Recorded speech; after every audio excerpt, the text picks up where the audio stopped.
Welcome to top news. చంద్రబాబుది వేటగాడి మనస్తత్వమని వైసీపీ ఎమ్మెల్యే పేర్ని నాని వ్యాఖ్యానించారు.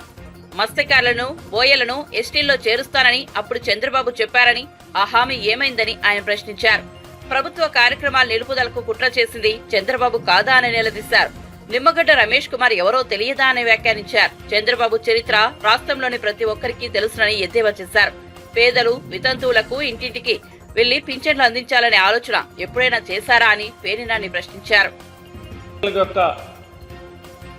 వ్యవస్థని నిలుపుదల చేయటానికి, వాలంటీర్లతో ప్రభుత్వ కార్యక్రమాలన్నీ నిలుపుదల చేయటానికి ప్రయత్నం చేసింది ఎవరు? చంద్రబాబు నాయుడు కదా. ఎవరి నిమ్మగడ్డ రమేష్ కుమార్ ఎవరు? ఈ దగ్గుబాటి పురంధరేశ్వరి గారు ఎవరు? ఎవరు వీళ్ళంతా? తెలీదా? ప్రజలకు తెలీదా?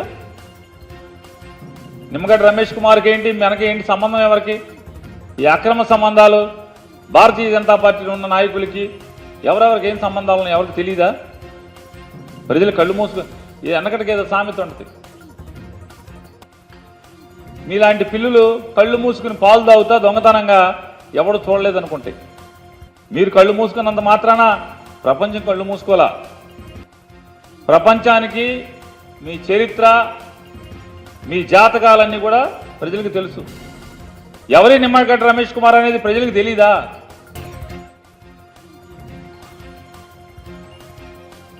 రాష్ట్ర ఎన్నికల కమిషన్ హోదాలో ఉండి ఏమాత్రం కూడా వెరవకుండా, ఇది తప్ప ఒప్ప అనేది కూడా, జనం ఏమనుకుంటారు అనేది కూడా ఆలోచించకుండా ఆయన చేసినటువంటి కార్యక్రమాలు చూడలేదా? ఎవరు చూశారు కదా. ఇంకా సిగ్గుమాలినతనంగా మీరు మాకేం సంబంధం లేదని వాళ్ళ బొకాయింపు బొంకుతాం. కిందట నెల 1వ తారీఖు వరకు పెన్షన్లు ఇచ్చింది ఎవరు? అసలు ఇంకోటి, చంద్రబాబు నాయుడు ఎంత అమాయక, నీ రాజకీయ దౌర్భాగ్యం, నీ అమాయకత్వం ఏంటో మనకు అర్థం కాదు.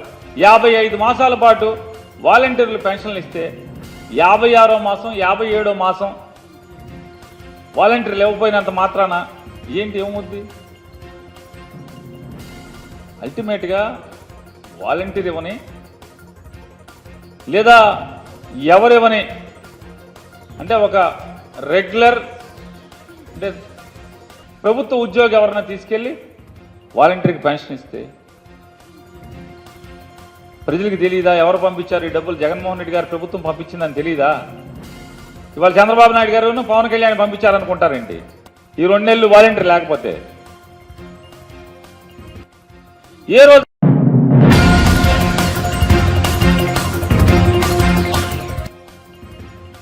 జనసేన పార్టీ అధినేత పవన్ కళ్యాణ్ సంచలన విషయాలు వెల్లడించారు. పిఠాపురం నియోజకవర్గ నేతలతో సమావేశమైన పవన్ కళ్యాణ్ మాట్లాడుతూ తాను అందరినీ కలవాలని భావిస్తానని, అయితే ప్రోటోకాల్ పాటించాల్సి ఉంటుందని తెలిపారు. ఒక్కోసారి ప్రోటోకాల్ పాటించకపోతే సమస్యలు వస్తాయని అన్నారు. ఇటీవల తనను కలిసేందుకు ఎక్కువ మంది వచ్చినప్పుడు వారిలో కిరాయి మూకలు కూడా చొరబడుతున్నారని, సన్నటి బ్లేడ్లు ఉపయోగించి భద్రతా సిబ్బందిని కోసేస్తున్నారని, తనను కూడా కోశారని పవన్ వెల్లడించారు. మొన్న పిఠాపురంలో కూడా ఇదే జరిగిందని తెలిపారు. అందువల్ల అందరినీ కలవలేకపోతున్నారని చెప్పారు. మన ప్రత్యర్థి పార్టీ పన్నాగాలు మీకు తెలుసు కాబట్టి అందుకు తగినట్టుగా మనం జాగ్రత్తగా వ్యవహరించాల్సి ఉంటుందని పవన్ కళ్యాణ్ పిలుపునిచ్చారు. నేను కూర్చోబెట్టి ఉదయకి పొద్దునే చెప్దాం అనుకుంటున్నా మన కమిటీ కూడా. ఈ కొద్ది సంవత్సరాల్లో లేదు, ఇక్కడ కూర్చొని పాప మీరు అందరూ నలిగిపోతారు, మీరు రావాలని ఉంది కానీ మీరు రాలేకపోతున్నారు. నేను కనీసం రోజుకి ఒక 200 మందికి పిలిచి నేను ఫొటోస్ ఇస్తాను. నేను కాకపోతే అంటే ఎందుకు మనకేంటి కొన్ని ప్రోటోకాల్స్ పాటించకపోతే ఏమైపోద్ది అంటే, చాలామంది కొంతమంది ఈ కిరాయి మూకలు ఏం చేస్తారంటే, ఎక్కువ మంది వచ్చినప్పుడు సన్న బ్లేడ్లు తీసుకొచ్చి కట్ చేస్తా ఉన్నారు సెక్యూరిటీ వాళ్ళని కూడా, నన్ను కూడా.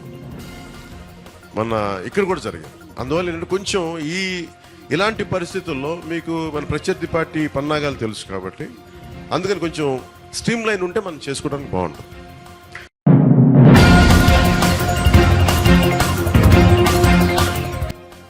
మాజీ సీఎం కేసీఆర్ పాలనలో తెలంగాణలో వాటర్ మేనేజ్మెంట్ లేదని డిప్యూటీ సీఎం బట్టి విక్రమార్క అన్నారు. ఎండిన పంటలను పరిశీలించిన తర్వాత సూర్యాపేటలో కేసీఆర్ చేసిన వ్యాఖ్యలపై బట్టి సోమవారం ఢిల్లీలో స్పందించారు. చలికాలంలోనే కాంగ్రెస్ ప్రభుత్వం వచ్చింది. మా పాలనలో ఇంకా వర్షాకాలం రానే రాలేదు. కాళేశ్వరం ప్రపంచంలోనే అతిపెద్ద లిఫ్ట్ అని డబ్బా కొట్టారు, అది కూడా కూలిపోయింది. నీళ్లు ఉంటే ఇప్పటికే అది మొత్తం కూలిపోయేది. కేసీఆర్ హయాంలో అప్పులు చేసి రాష్ట్రాన్ని సర్వనాశనం చేశారు. యాదాద్రి థర్మల్ ప్రాజెక్టుపై ప్రస్తుతం ముందుకు వెళ్లలేని పరిస్థితి ఉందని ఆయన పేర్కొన్నారు. నాయకులు ఈ స్థాయిలో ఉన్నటువంటి వాళ్ళు ఇట్లా చిన్న వాటికి ఇట్లా దిగజారిపోయి ప్రజలను తప్పుదోవ పట్టిస్తారని నేను ఊహించను. ఆయన చాలా మాటలు మాట్లాడారు. కట్టిన ఇల్లేనా పెట్టిన పొయ్యేనా దాన్ని కూడా నడపలేనా. కట్టిన ఇల్లు పెట్టిన పొయ్యి కాదు, కట్టిన ఇల్లుని తగలబెట్టిపోయినావు నువ్వు.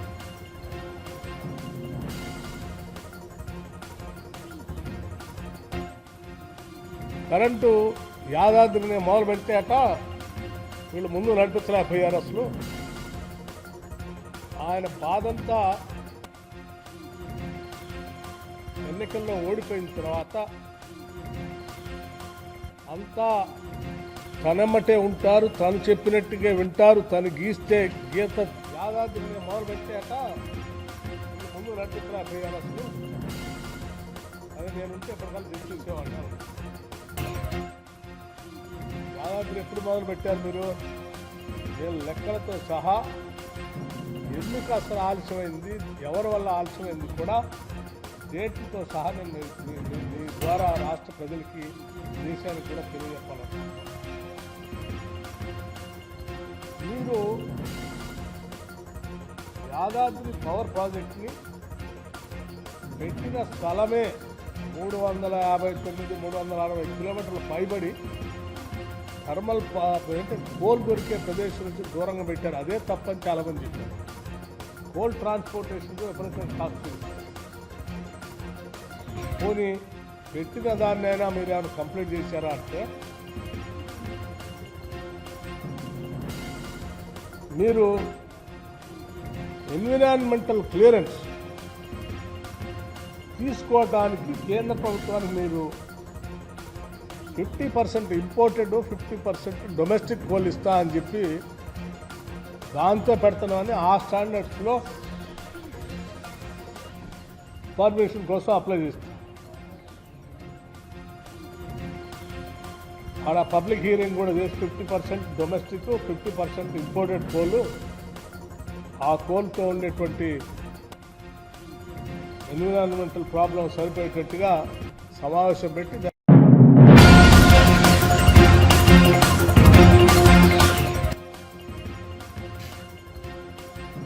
ఎమ్మెల్సీ జంగా కృష్ణమూర్తి వైఎస్ఆర్సీపీ ప్రాథమిక సభ్యత్వానికి, పార్టీ బీసీ రాష్ట్ర అధ్యక్ష పదవికి రాజీనామా చేశారు. దాచేపల్లి మండలం గామాలపాడులో స్వగృహంలో కార్యకర్తలతో ఆయన సమావేశమయ్యారు. బీసీలకు వైఎస్ఆర్సీపీ కేవలం పదవులు మాత్రమే ఇచ్చిందని, అధికారాలు ఇవ్వలేదని జంగా ఆరోపించారు. జంగాతో పాటు ఆయన అనుచరులు వైఎస్ఆర్సీపీకి రాజీనామా చేస్తున్నట్లు ప్రకటించారు. జంగా త్వరలో తెలుగుదేశం పార్టీలో చేరనున్నట్టు సమాచారం. కాంగ్రెస్ పార్టీలో ఒక క్రియాశీలక సభ్యుడిగా పార్టీ పెట్టడం నుంచి కూడా ఈ ప్రాంతం నుండి అనేక మంది కాంగ్రెస్ పార్టీలో ఉన్నటువంటి నాయకులు, కార్యకర్తలు అందరూ కూడా జగన్మోహన్ రెడ్డి గారికి మద్దతు తెలుపడం జరిగింది.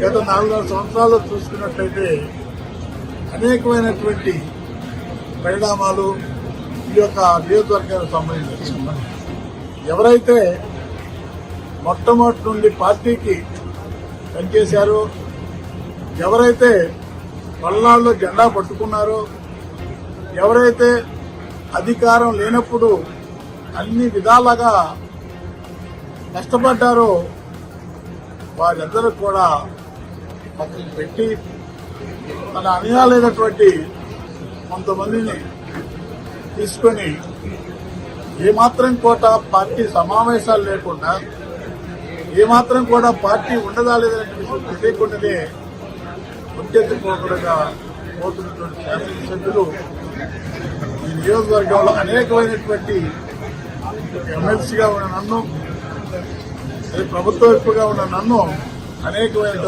అవమానాలు ఎందుకంటే రాజకీయాల్లో గౌరవం 35 సంవత్సరాల నుండి నేను రాజకీయాల్లో ఉన్నాను. నిరాదరణకు గురి కావటమే కాదు, అనేకమైన అవమానాలకు గురి అయ్యాను, అనేకమైన ఇబ్బందులకు గురి చేసిన పరిస్థితి చూశాము. అందరికీ అదేవిధంగా కూడా అనేక విధంగా కూడా మానసిక క్షోభకు గురైన పరిస్థితులు ఈ నియోజకవర్గంలో కార్యకర్తలు అందరిలో ఉన్నాయి. ఈ రోజున ఎందుకు మేము ఇప్పుడు పార్టీ సంబంధించి బయటకు వెళ్తున్నామంటే చాలా బాధగా ఉన్న పరిస్థితి. ఎందుకంటే పార్టీకి బయటికి వెళ్తామంటే ఏది పదవి కోసం ఆశించే కాదు, ప్రజల కోసం. మా వైపున ఎవరైతే ఉన్నారో, మమ్మల్ని నమ్ముకొని ఎవరైతే ఉన్నారో, మా యొక్క రాజకీయ జీవితంలో ఎవరైతే ఆశీర్వదించి మా ప్రజలకు ఉన్నారో ఆ ప్రజలకు కూడా రక్షించుకోవాల్సిన అవసరం ఉంది, ఆ కార్యకర్తలకు కూడా రక్షించుకోవాల్సిన అవసరం ఉంది ఉద్దేశంతో అందుకని బాధగా ఉన్నప్పుడు కూడా ఆలోచించండి. అందుకని పల్నాడు ప్రజలు ఒకటే మనవి చేస్తున్నారు, మీరు అన్ని విధాలు చూశారు, అందరు ఎమ్మెల్యేలు చూశారు, కాబట్టి ఆలోచించండి అని కూడా పల్నాడు ప్రజానీకానికి మనవి చేస్తున్నారు.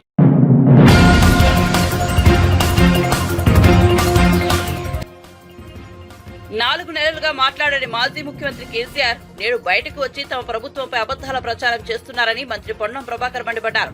సిద్దిపేట జిల్లా కోహెడలో ఏర్పాటు చేసిన మీడియా సమావేశంలో మంత్రి మాట్లాడారు. కరువు కాంగ్రెస్ తోనే వచ్చిందని, 200 మంది రైతులు చనిపోయారని మాజీ ముఖ్యమంత్రి కేసీఆర్ మాట్లాడడం సరికాదన్నారు. కరువుకు రాజకీయ పార్టీకి ప్రభుత్వానికి సంబంధం ఏంటని ప్రశ్నించారు. బయటకు వచ్చేసి అబద్దాలను ప్రచారం చేసే ప్రయత్నం చేస్తా ఉన్నాడు. 200 మంది రైతులు చనిపోయారని చెప్తా ఉన్నాడు. కరువు కాంగ్రెస్ తోటి వచ్చిందంటున్నాడు. ఇది ఎవరైనా జ్ఞానం ఉన్న మాట మాట్లాడేదా? చాలా పెద్ద గౌరవం ఉండే నాకు.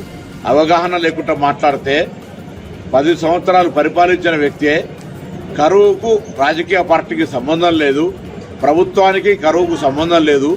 నీకు వీలైతే ప్రభుత్వంగా మేము కూడా ఈరోజు కేంద్ర ప్రభుత్వాన్ని డిమాండ్ చేస్తా ఉన్నాం. తెలంగాణ రాష్ట్రంలో కరువు ఉంది, తెలంగాణ రాష్ట్రంలో పంటలకు ఇబ్బంది కలుగుతూ ఉంది, తెలంగాణ రాష్ట్రంలో తాగునీటి సమస్య ఉంది. దానికి సంబంధించి కేంద్రం నుంచి వెంటనే ఆదుకోవడానికి ప్రయత్నాలు చేయండి. రాష్ట్ర ప్రభుత్వం నుంచి మేము ఆదుకోవడానికి సిద్ధంగా ఉన్నాం. ఆ అంశంలో కేసీఆర్ గారు కేంద్ర ప్రభుత్వాన్ని డిమాండ్ చేసి తెలంగాణ బిడ్డగానే తెలంగాణ కోసం కొట్లాడిన అన్నట్టయితే ఇవాళ తెలంగాణ ప్రజలకు అవసరమైన ఈ అంశాల మీద కాంగ్రెస్తో పాటు కలిసి ఈరోజు రాష్ట్రంలో నుంచి వెళ్ళి కేంద్రం అడిగేటువంటి ప్రయత్నం చేయాలి. కానీ బీజేపీ టీఆర్ఎస్ రెండు ఒకటే గొంతుగా ఉండే దిశ లోపల వీళ్ళ కార్యక్రమాలు కొనసాగుతున్నాయి. అక్కడ కేసీఆర్ గారు రైతుల గురించి మాట్లాడగానే బండి సంజయ్ గారు కల్లాల పోయి వంటాడట, కల్లాల వడ్లే రాలే, కల్లాల పోయి వంటాడట. కల్లాల వడ్లున్ననాడు రైతులు ఇబ్బంది ఉన్ననాడు, కల్లాల రైతులు చనిపోయినాడు, కల్లాల అధిక తూకం తూకినాడు బండి సంజయ్ గనవల్లే. ఢిల్లీ బార్డర్ మీద రైతులు కొట్లాడి ప్రాణాలు అర్పించినాడు బండి సంజయ్ గనవల్లే. రైతులకు సంబంధించి అనేక సమస్యలు ఏర్పడినాడు గనవల్లే. ఇవాళ ఆయన దగ్గర కల్లాల వంటాట. ఎన్నికలు వచ్చినాయి కాబట్టి డ్రామా స్టార్ట్ అయింది. Oscar award raita drama artist అని ముందే చెప్పినాం. ఇలా నీకు నిజంగా చిత్తశుద్ధి ఉంటే బండి సంజయ్ గారు ఢిల్లీకి పోయి ఈరోజు రాష్ట్రంలో కరువు ఉన్నటువంటి పరిస్థితులలో జరిగిన రైతాంగ నష్టానికి కేంద్రం నుంచి నిధులు ఇవ్వమను, ప్యాకేజీ ఇవ్వమను, వాళ్ళని ఆదుకుందాం. ఎకరానికి మీరు ఎంత డిమాండ్ చేస్తావో, ఎంత ఇప్పిస్తావో దానికి బరాబర్గా అంతే మేము కూడా కలిపి రైతులను ఆదుకునే ప్రయత్నం చేస్తాం. మీరు 10,000 ఇస్తే మేము 10,000 ఇస్తాం, నువ్వు 20 ఇప్పిస్తే మేము 20 ఇప్పిస్తాం. రైతులను ఆదుకుందాం. అది చేతగాక ఇదొక నేచురల్ ప్రకృతి వైపరీత్యం. ఇది వడగండ్ల వాన పడ్డనాడు కేసీఆర్ పైసలు ఇయ్యలే, కేంద్రం పైసలు ఇయ్యలే. ఇవాళ కరువు వచ్చినటువంటి పరిస్థితి చూసి రాజకీయం చేసే ప్రయత్నం చేస్తున్నారు. ఇది మంచిది కాదు. నేను కేసీఆర్ గారిని కోరుతా ఉన్నా, కరువు పేరు మీద రాజకీయం చేయకండి. రైతుల జీవితాలతో చెలగాట వద్దు. వాళ్ళకు సహకారం అందించడానికి కేంద్రంపై ఒత్తిడి తీసుకొద్దాం రండి. నేను బండి సంజయ్ని కోరుతా ఉన్నా, కల్లాల వండకు, ఢిల్లీలో వండు, ఢిల్లీ గల్లీలల్లా పై నిధులు తీసుకొద్దాం రమ్మని అడుగుతా ఉన్నా. ఎన్నికల కోసం ఇలా ఊర్లో తిరుక్కుంటే ఏదో మాట్లాడితే ప్రజలు 5 ఏళ్ళు నువ్వు కనబడని నిన్ను మర్చిపోయినరు.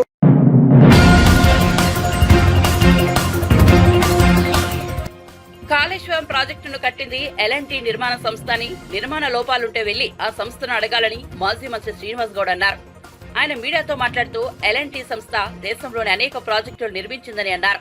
లోపాలుంటే ఆ సంస్థను ప్రశ్నించాలని అధికార పక్షానికి సూచించారు. కాంట్రాక్టర్లు, అధికారుల వల్ల ప్రాజెక్టులో లోపం జరిగి ఉండవచ్చన్నారు. 4 నెలల్లో కాంగ్రెస్ ప్రభుత్వం పర్యటించిన ఏకైనా ప్రాజెక్టు కాళేశ్వరం అన్నారు. ప్రభుత్వం పెండింగ్ ప్రాజెక్టులపై దృష్టి పెట్టాలని సూచించారు. వ్యక్తిగా మిలిటరీలో, డిఫెన్స్లో పనిచేసే వ్యక్తిగా మరి మీరు మాట్లాడే భాష, మీరు మాట్లాడే తీరు, ఒక ఇరిగేషన్ శాఖ మంత్రిగా మీ బాధ్యతాయుతంగా వ్యవహరిస్తుందిగా మీరే ఆలోచన చేయండి. ప్రజలు మాకన్నా మీరు బాగా చేస్తామన్నది మీకు అధికారం ఇచ్చింది, బాగా చేయడానికి ప్రయత్నం చేయండి. అంతేగాని మీకు ఇన్ని సీట్లు వచ్చినాయి మీరు వెళ్ళిపోతారు, పార్లమెంట్ ఎలక్షన్ తర్వాత మీరు మొత్తం కనుమరుగవుతారు, బీఆర్ఎస్ అని అంటే మేము ఒకటి అడుగుతా ఉన్నాం. మీరు దేశం మొత్తం మీద ఎన్ని సీట్లు వస్తాయో మీరు చెప్పండి. 100కు దాటుతాయా, 50కి దాటుతాయి? చాలామంది సర్వేలు చెప్తున్నారు 40కి దాటామని. అంటే మీరు కాంగ్రెస్ పార్టీ మొత్తం బుడుచుకుపోయి చెప్పినా చెప్పండి. 2 సీట్లు గెలిచినటువంటి బీజేపీ పార్టీ అధికారంలోకి వచ్చింది, 10 సంవత్సరాలు అధికారంలో ఉంది. 2 సీట్లతో ఉన్నటువంటి పార్టీ అంటే 2 సీట్లు వచ్చినంత మాత్రంలో దేశంలో ఆ పార్టీ పోయిందా? నిజంగా ఆ పార్టీ పోతే ఈరోజు దేశంలో మళ్ళీ అధికారం రాకపోతున్నాయి కదా. మీ మాట కరెక్ట్ అయితే మరి మీకెన్ని సీట్లు వస్తాయి దేశవ్యాప్తంగా? మీది ప్రాంతీయ పార్టీ కాదు కదా, జాతీయ పార్టీ. మరి మీకు తక్కువ సీట్లు వస్తే దేశంలో కాంగ్రెస్ పార్టీ ఊడ్చుకుపోయినట్లేదా అంటారు? అట్లా ఎవరైనా అంటారు? అట్లా ఒక బాధ్యతాయుత గల వ్యక్తిగా, ఒక ఎడ్యుకేటెడ్గా మీరు కేసీఆర్ గారు మాటలలో తప్పుంటే మీరు చూడండి, కరెంటు విషయం మాట్లాడండి, కరెంటు ఎక్కడెక్కడ పోతుంది మీరు పరిశీలించండి, సమీక్షలు చేయండి. మీరు జనరల్గా సమ్మర్లో పవర్ గురించి రివ్యూస్ అవుతాయి, ఇరిగేషన్ మీద రివ్యూస్ అవుతాయి, వర్షాకాలం ముందు అవుతాయి, ఎండాకాలం అవుతాయి. ఎండాకాలం ఎక్కడెక్కడ ఏ పంటలు ఎండిపోతున్నాయి, ఎన్ని పంటలు కావాలా, ఎంత నాటేసిండ్రు, ఎన్ని ఎకరాలు నాటేసిండ్రు, వాటికి ప్రాజెక్టుల కింద ఎన్ని ఎకరాలు నాటేసిండ్రు, ప్రాజెక్టులు ఎన్ని నీళ్ళు ఉన్నాయి, ఆ నీటి అవసరాలు తీర్చడానికి, ఆ ఎండిపోకుండా ఉండడానికి తగిన జాగ్రత్తలు తీసుకోండి. రాష్ట్ర వ్యాప్తంగా సమీక్షలు పెట్టినట్లే ఇక్కడ లేదు, ప్రాజెక్టు వారిగా సమీక్షలు చేస్తారు.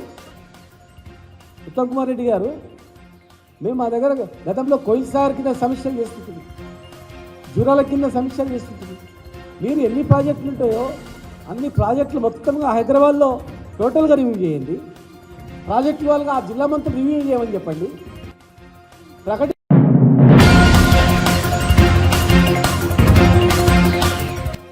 ఉద్యోగ నిర్వహణలో వివిధ కారణాల చేత సస్పెండ్ అయిన వాలంటీర్లు అందరూ నేరుగా వైసీపీకి పనిచేస్తున్నారని జై భారత్ నేషనల్ పార్టీ అధ్యక్షుడు జేడీ లక్ష్మీనారాయణ అన్నారు. వాలంటీర్లపై రాష్ట్ర ప్రధాన ఎన్నికల అధికారి ముఖేష్ కుమార్ మీనాకు లిబరేషన్ కాంగ్రెస్ నేతతో కలిసి విజయ్ కుమార్ ఫిర్యాదు చేశారు. ఈ సందర్భంగా మీడియాతో మాట్లాడుతూ వాలంటీర్లను ఒక ప్రాంతం నుంచి మరో ప్రాంతానికి బదిలీ చేయాలని విజ్ఞప్తి చేశారు. సార్వత్రిక ఎన్నికలు సక్రమంగా నిర్వహించాలని ఈసీని కోరినట్లుగా ఆయన తెలిపారు. వెబ్ కెమెరాస్ అరేంజ్ చేయాలి, తర్వాత జిల్లా ముఖ్యాలయం డిస్ట్రిక్ట్ హెడ్ క్వార్టర్స్ నుంచి వీటన్నిటిని కూడా మానిటర్ చేయాలి. సాధారణంగా ఎలక్షన్ కమిషన్ 50% నుంచి 60% వరకు పోలింగ్ బూత్స్ని కవర్ చేస్తుంటుంది. కానీ ఇక్కడున్న విశిష్టమైన పరిస్థితుల వల్ల, విచిత్రమైన పరిస్థితుల వల్ల అన్ని బూత్స్ కూడా కవర్ చేయాలి అన్నది. ఎందుకంటే ముఖ్యంగా పంజాబ్లో జరిగిన ఎలక్షన్లో మా విజయ్ కుమార్ గారు కూడా అక్కడ వెళ్ళారు అబ్జర్వర్గా. ఆ సమయంలో అన్ని పోలింగ్ బూత్స్ని వెబ్ కెమెరాస్తో అరేంజ్ చేయడం వల్ల అక్కడ చాలా పీస్ఫుల్గా జరిగాయి ఎలక్షన్స్. అందువల్ల ఆల్రెడీ పొలిటికల్ పార్టీస్ ఈ విధమైన నినాదాలు ఇస్తున్న ఈ సందర్భంలో 100% పోలింగ్ బూత్స్ అన్ని కూడా వెబ్ కెమెరాతో కవర్ చేయాలన్నది మొదటి రిక్వెస్ట్.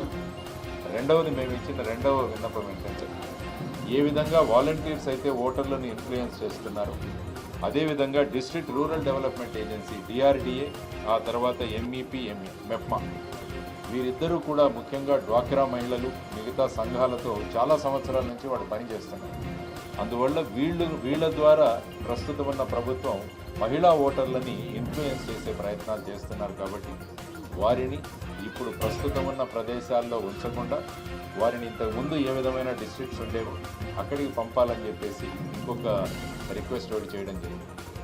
ఆ తర్వాత మూడవది, ముఖ్యంగా మన రాష్ట్రంలో లిక్కర్ మద్యం ఏదైతే ఉందో అది మోస్ట్లీ క్యాష్ పేమెంట్స్ మీదే జరుగుతుంది.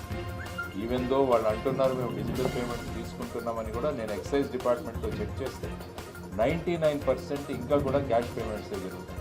అందువల్ల ఈ ఎలక్షన్స్ పూర్తయ్యే వరకు ఓన్లీ డిజిటల్ పేమెంట్స్ మాత్రమే యాక్సెప్ట్ చేయండి అని చెప్పేసి కూడా ఇంకొక రిక్వెస్ట్ చేయడం జరిగింది. ఎందుకంటే ఈ మనీ డిస్ట్రిబ్యూషన్ అనేది కూడా మన రాష్ట్రంలో ఉన్నంత ప్రమాణంలో ఇంకెక్కడా ఉండదు. కాబట్టి దీన్ని కనుక ఆపాలి అంటే ఓన్లీ డిజిటల్ పేమెంట్స్ ఈ 1 నెల ఎలక్షన్ అయ్యే వరకు చేయండి అని చెప్పేసి ఇంకొక విన్నపం చేయడం. ఆ తర్వాత 4వది వాలంటీర్ సందర్భంగా కూడా మేము ఎలక్షన్ కమిషన్కి సిఓ గారికి చీఫ్ ఎలక్టరల్ ఆఫీసర్ కూడా చెప్పడం జరిగింది. ఇప్పుడు ఎలక్షన్ కమిషన్ వారు ఏం చెప్పారు, వాలంటీర్స్ను ఎక్కడా కూడా ఎలక్షన్ దీంట్లో వారిని వాడకూడదు. తర్వాత నిన్న మొన్న వచ్చిన ఆదేశాలను ఈవెన్ పెన్షన్ డిస్ట్రిబ్యూషన్ కూడా వాలంటీర్స్ని ఉపయోగించకూడదు అని వాళ్ళు చెప్పడం జరిగింది. ఎక్కడైతే వాలంటీర్స్ ఎన్నికల ప్రచారం చేస్తున్నారని తెలిస్తే వాళ్ళని సస్పెండ్ చేస్తున్నామని కూడా చెప్పాను. కానీ మేమంటున్నది ఏంటంటే సస్పెండ్ అయిన వాలంటీర్ ఇంకా హ్యాపీగా ఎలక్షన్ క్యాంపెయినింగ్ చేస్తారు. మీరు వాళ్ళని ఎన్నికల విధానంలో దూరంగా ఉండండి అంటే వాళ్ళు ఇంకా ఎక్కువగా పాల్గొంటారు. అందువల్ల ఇది కాదు.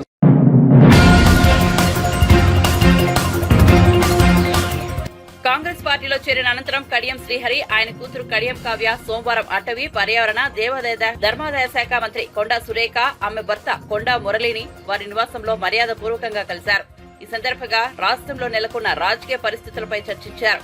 కాంగ్రెస్ పార్టీ బలోపేతం అవుతున్న తీరు, ప్రజల్లో పార్టీకి పెరుగుతున్న ఆదరణ, లోక్సభ ఎన్నికల్లో అనుసరించాల్సిన వ్యూహాలు తదితర అంశాలపై వారు అభిప్రాయాలను పంచుకున్నారు. మళ్ళీ వేరే పద్ధతిలో ప్రభుత్వాన్ని ఏర్పాటు చేసుకొని ఈరోజు బీజేపీ కొన్ని రాష్ట్రాల్లో పరిపాలించడం ఏదైతే ఉందో అది రాజ్యాంగ విరుద్ధం అని కూడా ఈ సందర్భంగా మరి నేను తెలియజేస్తా ఉన్నాను.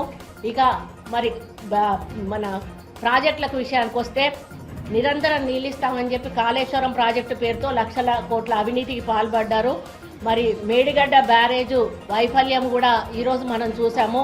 మరి ఎంతో మమకారం ఉన్నట్లుగా 23 అక్టోబర్ 24న మేడిగడ్డ కుంగిపోయింది. అప్పుడు కేసీఆర్ ప్రభుత్వం ఉన్నది. అప్పుడు వాళ్ళు ఏమన్నారంటే ఏమున్నది, ఒక చిన్న ఏదో పడింది, ఇట్లా అయింది, దాన్ని ఏదో ఇట్లా సిమెంట్ వేసి రుద్దేస్తే పూర్తయిపోతుంది, ఏం కాదు అనేటువంటి మాట మాట్లాడిండ్రు. కానీ మరి వాళ్ళే నేషనల్ డ్యామ్ సేఫ్టీ అథారిటీ వాళ్ళు పరిశీలించినప్పుడు నిర్వహణలో బాధ్యతా లోపం వల్లనే అది కుంగిపోయింది, అందులో నీళ్లు నిల్వ చేస్తే ప్రమాదం అని ఆ రోజు వాళ్ళు చెప్పడం జరిగింది. మరి వాళ్ళు చెప్పిన తర్వాత విజిలెన్స్ అండ్ ఎన్ఫోర్స్మెంట్ విభాగం కూడా మేడిగడ్డ కుంగిపోవడానికి నిర్లక్ష్యమే కారణం అని చెప్పి వాళ్ళు కూడా చెప్పడం జరిగింది. అప్పుడు లోపాలను గమనించిన వెంటనే ముందే సరిదిద్దు ఉంటే బాగుండేది. కానీ వాళ్ళ పర్సంటేజీల వల్ల ఈరోజు మేడిగడ్డ ఉన్న అది కాళేశ్వరం బ్యారేజ్లు పూర్తిగా ఈరోజు ప్రజల సొమ్మంతా కూడా రాళ్ల పాలైపోయింది. దాన్ని ఏమి చేయలేనటువంటి పరిస్థితి ఉన్నది. అట్లా కనీసం నీళ్లను కూడా నిల్వ చేసేటువంటి పరిస్థితి లేదని చెప్పి ఈ సందర్భంగా తెలియజేస్తా ఉన్నాను.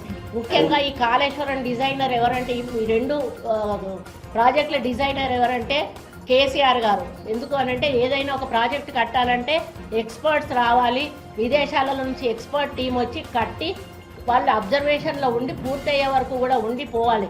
కానీ మేము ఆ రోజు కట్టినాం, నాగార్జున సాగర్ కానీ శ్రీశైలం డ్యామ్ కానీ ఆ రోజు నెహ్రూ గారు కట్టారు. ఈ రోజు వరకు ఒక గీత కూడా దాని మీద పడలేదు. అప్పుడు మ్యాన్ పవర్తో కట్టారు, మెషినరీ కూడా లేదు. కానీ ఈరోజు మెషినరీ ఉండి అన్ని రకాల ఆధునిక యంత్రాలు ఉన్నాక కూడా ఈరోజు మేడిగడ్డ కాళేశ్వరం అనేది కుగ్గిపోవడం అనేది అందులో పూర్తిగా మరి అదేంటి క్వాలిటీ మెయింటైన్ చేయకపోవడం వలన. క్వాలిటీ ఎందుకు మెయింటైన్ చేయలేదు అంటే పర్సంటేజీలు వీళ్ళకి ఇవ్వడం వలన తనకు నష్టం రాకుండా చూసుకునే పద్ధతిలో ఆ యొక్క కన్స్ట్రక్షన్ వాళ్ళు ఇట్లా కట్టడం వలన ఈరోజు అవి కూలిపోయినవని చెప్పి చెప్పడం జరుగుతూ ఉంది. కాబట్టి దీనికి ఇంజనీరు కర్త కర్మ క్రియ అన్నీ కూడా కేసీఆర్ అని 100% చెప్పాల్సిన అవసరం ఉంది. కేసీఆర్ కూడా దీన్ని ఒప్పుకోవాల్సిన అవసరం ఉంది. మళ్ళీ దాన్ని కప్పుకు తీసుకునే ప్రయత్నం చేస్తూ మరి వాళ్ళు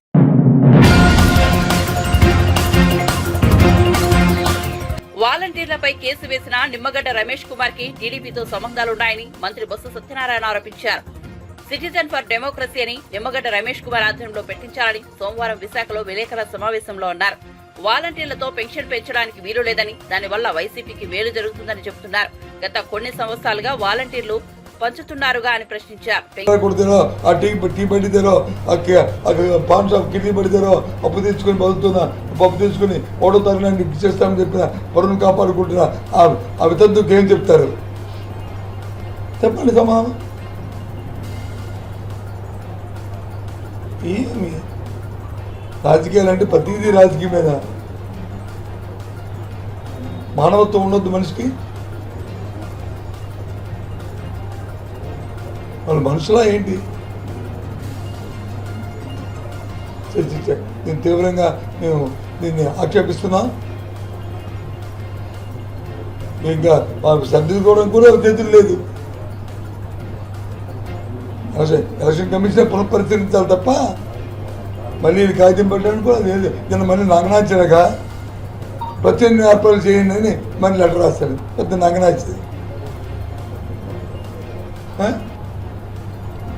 చేసేసి మళ్ళీ ఇది ఇవి నాగనాచుకోలేదు. ఇదే అది చాలా తప్పు. దయచేసి చాలా మంది వాలంటీర్లు ప్రభుత్వానికి అనుకూలంగా పనిచేస్తున్నారు, అందులో భాగంగానే ఈ కంప్లైంట్ ఇవ్వడం జరిగిందనేది వాళ్ళ వాదన. ఒక విషయం తెలుసాను సార్, మీరందరూ విలేకరులు, పాత్రికేయులు, మీరందరూ మీరు సాక్షులు చేయొచ్చు, ఆంధ్రజ్యోతిలో చేయొచ్చు, ఈనాడులో చేయొచ్చు, టీవీ 9లో చేయొచ్చు, టీవీ 5లో చేయొచ్చు. ఉద్యోగం వరకే. ఆ తర్వాత రేపు ఓటు ఎవరికి వేస్తామని మీ టీవీ 5 కూడా ఉందో, మీ ఆంధ్రజ్యోతిను సాక్షి చూస్తుందా? చెప్పండి. ఈనాడు నీకు వచ్చి వ్యక్తిత్వం, ఇండివిజువాలిటీ లేదా? ప్రభుత్వం మంచి బాగా చేస్తే, ప్రభుత్వ పనితనం బాగుంటే, ప్రభుత్వ విధాన నిర్ణయాల్లో ప్రజలకు వచ్చి శభాష్ అనిపిస్తే, ఒక నీతివంతమైన పరిపాలన అందిస్తే, వాళ్ళ సమస్య పట్ల అంటే స్పందించి వాళ్ళ కార్యక్రమాలు చేస్తే ఎందుకు చేయరు? చెప్పండి. ఏ కారణం చెప్పండి కదా. ఈ రాష్ట్రంలో ఉన్న మీ ఇంక్లూడింగ్ సిఎస్ దగ్గర నుంచి ఎటువంటి వరకు, రైతు దగ్గర నుంచి రైతు కూలీ వరకు, మహిళ దగ్గర నుంచి విద్యార్థి వరకు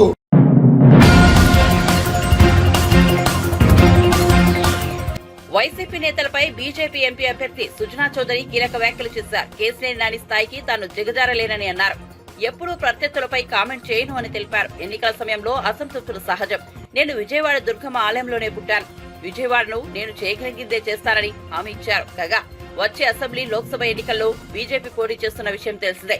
మొత్తం 10 అసెంబ్లీ, 6 పార్లమెంట్ స్థానాల్లో బరిలో ఉండనుంది. ఇప్పటికే అభ్యర్థులను సైతం ప్రకటించింది. విజయవాడ వెస్ట్ నుంచి సుజనా చౌదరి లోక్సభ బరిలోకి పోటీకి దిగారు. ఎందుకు దిగిపోయారు? ఆయన నా దగ్గర మేము కలిసి ఉన్నప్పుడు 10 సంవత్సరాలు ఆయన ఒక మంచి వ్యక్తిగానే నేను చూశాను. ఆయన స్థితి ఇంత దారుణంగా తయారవుద్దని, ఇంత త్వరితగతిగా ఇలా స్టాండర్డ్స్ ఇలా దిగిపోతాయని నేను ఎప్పుడూ ఊహించలే. నేను ఇప్పుడు ఆయన్ని సానుభూతి తప్ప నేను ఇంకేం చేయలేను. ఆయన నేను చూస్తున్నాను కొన్ని కామెంట్స్. ఒక ధనికుడిని తెచ్చిపెట్టా, ధనికుడు అని ఇప్పుడే తెలిసిందా? నేను ధనికుడుగానే పుట్టాను, అది పుడతాం తప్ప అందరూ ధనికులు అవ్వాలనే కదా కోరుకుంటాం. అందరూ అవ్వాలి, అందులో మనం కూడా ఉండాలని కోరుకోవాలి. ఆయన ఏదో అలాంటి లూజ్ కామెంట్స్ చేస్తూ ఉన్నారు.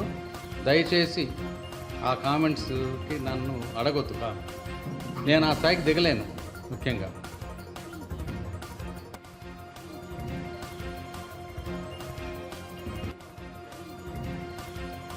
అది తెలుగు సినిమాలు వెండి తెరపై చూడాలని మీరు వెయిట్ చేసి చూడండి. డెఫినెట్గా అందరూ కూడా బ్రహ్మాండంగా చూస్తారు.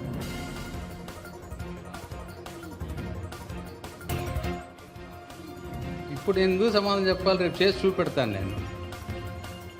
ప్రత్యర్థులు వాళ్ళ పని వాళ్ళు చేస్తారు కదా. ప్రత్యర్థులు ఎలాగైనా కామెంట్ చేయాల్సిందే. నేను ప్రత్యర్థుల మీద ఏమీ కామెంట్ చేయను.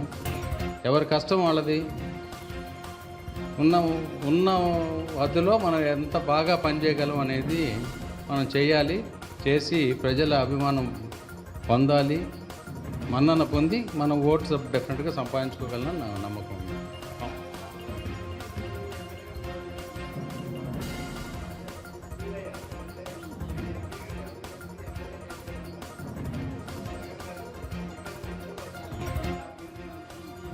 నాకు ఏ రకం నేను ఇది ఒక మంచి పెద్ద అదృష్టం కింద ఫీల్ అవుతున్నాను. నా ఫీలింగ్ అది.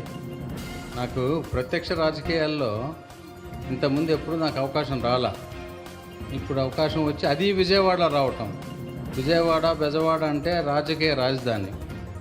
ఇక్కడ బ్రహ్మాండంగా ఉంటుంది. అసలు ఎమ్మెల్యే ఏమేం చేయగలడు అనేది ఎమ్మెల్యేకి కొత్త నిర్వచనాన్ని నేను డెఫినెట్గా ప్రూవ్ చేయగలనని నాకు నమ్మకం ఉంది.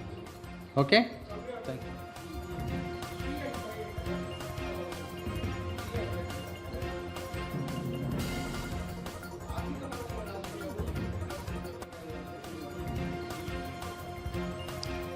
ఆర్థికపరమైన రాజకీయ